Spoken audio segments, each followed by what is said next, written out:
मंझापन जौन होला समाज में बड़ा एक के मेहरारू ही मने बड़ा गलत तरीका से देखे ला लो कि ओकरा देखो ना लइका नहीं के हो तू बाँझ बिया तो दोसर शादी कर लब, तरह तरह के यातना झेले के पड़ेला। लेकिन ये यातना से रउआ के मुक्त दिलावे खातिर ही काव्या हॉस्पिटल खुलल बा जौन दरामदा में समाज में बड़ा गलत तरीका से गलत नजर से देखल जाला। घृणा के लोग देखे लग के, लेकिन यहाँ ओकरा खातिर रामबाण दवाई बा जी, सफेद दाग बिल्कुल खत्म हो जाई और पता भी नहीं चली कि वह सफेद दाग भई रहा आ फिर दोबारा वह सफेद दाग ना हो। यहाँ पर जांच होई उससे मालूम हो जाई कि ट्रीटमेंट से बच्चा होई कि IUI से बच्चा होई कि IVF से बच्चा होई। वो पहले ही मरीज के बता दिया यहाँ पर कौन तरह के ठगी बाव नहीं कि दवाई चलता दवाई खाता नहीं रहुआ साल भर दवाई खाई नहीं बाद लास्ट में कहल जाई कि नमस्कार, हम निपुण सिंह रहुआ देख रहा बानी BMN सारण। समाज में अलग अलग तरह के लोग होला। अगर रहुआ शरीर में कहीं सफ़ेद दाग हो गई बा, अगर रहुआ निसंतान बानी तो तरह तरह के लोग बोल मारेला, तरह तरह के रउआ यातना झेले के पड़ेला। वे समाज रउआ के एगो दूसरा दृष्टि से ही देखेला। रउआ अगर शरीर में कहीं दाग बा, सफ़ेद दाग बा तो रउआ हाथ के छुअल के उ पानी ना पी, रउआ साथे उठल बैठल कम कर दी कि उ चरखा बा उ कोढ़ी बा। लेकिन ये सबसे छुटकारा पावे खातिर आई रउआ दरामदा में काव्या हॉस्पिटल जौन बावे, जहाँ दरामदा से दक्षिण हड़सर रोड में जौन छठी माई के स्थान बा ओसे पश्चिम तरफ ई काव्या हॉस्पिटल बा। वो काव्या हॉस्पिटल में रउआ अगर निसंतान बानी या रउआ शरीर में कहीं सफ़ेद दाग बा तो ओकर सफल एजा इलाज बावे। आई डॉक्टर साहब से जानल जाई कि कैसे एकर का दवा बीरो बावे, कैसे ई एजा सफल इलाज होता है। डॉक्टर साहब पहले तो रउआ के happy Diwali. Same to you, आपको भी धनतेरस की शुभकामनाएं। दोस्त भी आम पब्लिक देखने वाले आपके व्यूअर को भी शुभकामनाएं।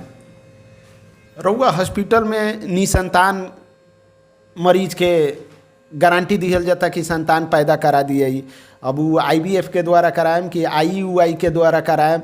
सफ़ेद दाग के भी रउआ हॉस्पिटल में सफल इलाज बा, ई सब का कैसे का बा?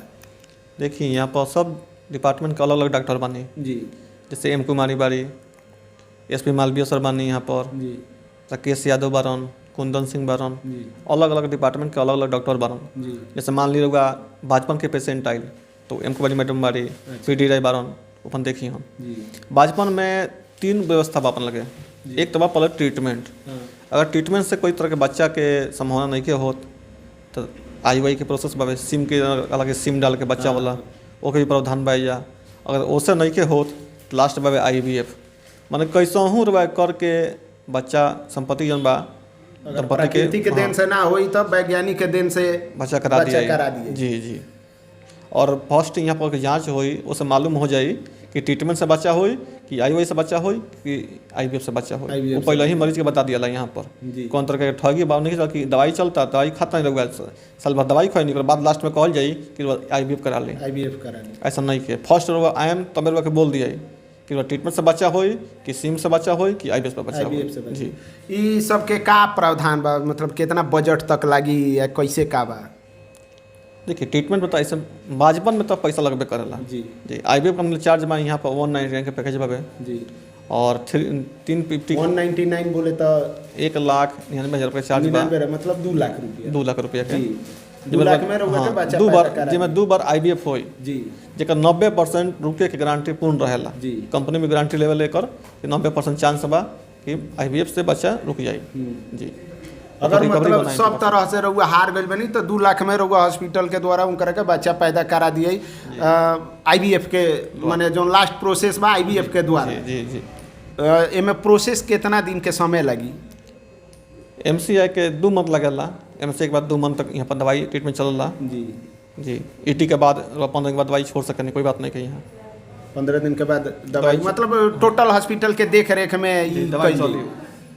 अच्छा, अभी तक ले ई रउआ निसंतान रोगी कितना सफल बना चुकल बनी? देखिए यहाँ दरौंधा काव्या 100+ बावे। 100+ बा जी, 2 साल में 100+ लेडीज के रउआ माप बना चुकल बनी हॉस्पिटल के द्वारा। जी, उमे IVF के कितना? 2 मरीज के मात्र बावे, मात्र 2 गो। जी, 98 मरीज बारन में तो ट्रीटमेंट से ही उनको बच्चा हो गया। 98 मरीज ट्रीटमेंट के द्वारा। जी जी, देखिए कितना बड़हन खबर बा ई रउआ छपरा सिवान गोपालगंज पटना में जाएम तो रउआ कम मिली। एजा IVF के द्वारा 2 गो मरीज के सफल बना दिहल बा, सफल संतान पैदा हो गई बा।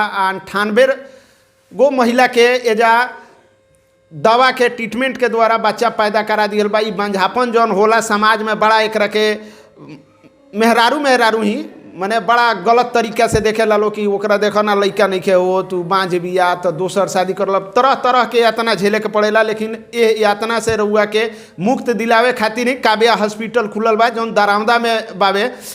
डॉक्टर साहब एजा सफ़ेद दाग के भी सफल इलाज बा, ओकर गारंटी इलाज बा भैया, गारंटी इलाज बा जी। सफ़ेद दाग, सोराइसिस, एक्जिमा, बवासीर जी। 15 दिन दवाई खाई, 15 दिन में फर्क नहीं खे तो पैसा रिटर्न बा।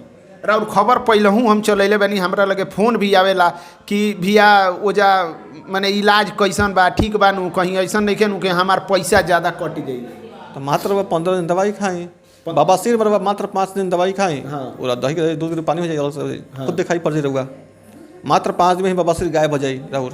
सफ़ेद दाग के समाज में बड़ा गलत तरीका से, गलत नज़र से देखल जाला। घृणा के नस्ल लोग देखे लग रखे, लेकिन यहाँ ओकरा खातिर रामबाण दवाई बा जी। सफ़ेद दाग बिल्कुल खत्म हो जाए और पता भी न चली कि वह सफ़ेद दाग भई रहा जी। आ फिर दोबारा वह सफ़ेद दाग ना हो, एकर भी गारंटी बा उससे। एकर भी गारंटी जी। रउआ हॉस्पिटल के द्वारा कहल जाला कि रउआ अगर एमे मान ली 100 बीमारी में 5 बीमारी नइखे सफल हो तो ओकर रिटर्न पैसा भी दिया जाला। मात्र 15 दिन जी। मात्र वह 15 दिन दवाई कराई, स्किन में वह फर्क नहीं समझ में आओ तो पूरा पैसा रिटर्न बा में जी। ढेर दिन बा आए नहीं है यहाँ, ढेर दिन बा आएम तो रहुआ हल्ला करम, हमने के बदनामी हुई। देखी ई भगवान के देहल शरीर ह आ एमे तो तरह तरह के बेरा बीमारी बा, तरह तरह के बीमारी होत हवे आदमी के शरीर में, इंसान के शरीर में। लेकिन जौन 2 गो बीमारी सबसे महत्वपूर्ण बीमारी बा, एगो महिला में बंझापन के आ महिला होके या पुरुष होके जौन सफ़ेद दाग के, जौन कि ये बेरा बहुत ज़्यादा ई बीमारी सामने आवता सफ़ेद दाग वाला। ई दोनों अगर रउआ बीमारी बा तो रउआ खातिर रामबाण हॉस्पिटल खुलल बा, काव्या हॉस्पिटल दरामदा में। रउआ एक बार आई ए हॉस्पिटल में, अगर ये बीमारी से रउआ जूझतनी तो आ समाज में सर उठा के रही रउआ काव्या हॉस्पिटल के दवा चलाई आ सफल एकर इलाज कराई। नमस्कार।